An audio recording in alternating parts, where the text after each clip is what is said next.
उथळ विहिरीत राहणारा बेंडूक हा एका कासवाशी हुशारकीने गप्पा मारत होता. कासव हा विशाल खोल अशा निळाशार समुद्रात राहत होता. या बळाईखोर बेडकाला विशाल समुद्र माहीतच नव्हता, म्हणून तो आपल्या उथळ विहिरीच्या उथळ गप्पा कासवाला सांगत होता. आमच्या विहिरीत मनात येईल तशा मनसोक्त उड्या मारता येतात. मी जेव्हा विहिरीच्या पाण्यात उडी मारतो तेव्हा विहिरीतील पाणी उसळी घेऊन वर येतं. मी आमच्या विहिरीत पाणी उडवीत मस्तपैकी झपझप पोहतो.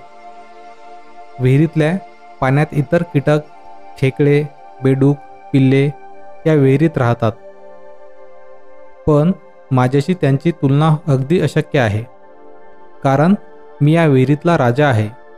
माझी विहीर मला खूप आवडते. विहिरीचं वर्णन ऐकून कासव विहिरीजवळ आला.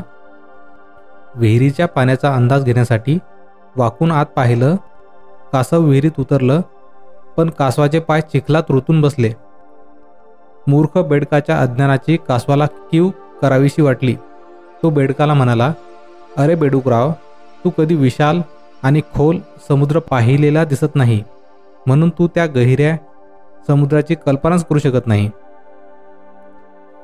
समुद्र प्रचंड शक्तिशाली आणि सामर्थ्यवान आहे. समुद्राच्या महाकाय लाटा या भल्या भल्या प्राण्यांना गिळून टाकतात. समुद्र कधीही आटत नाही. समुद्र आपल्या पोटात छोट्या मोठ्या सगळ्या जलचरांना सामावून घेतो. त्याचं पोट म्हणजे मोठा जादूचा खजिना आहे. समुद्रात राहणं म्हणजे उत्साह आणि आनंदाला भरती येणार.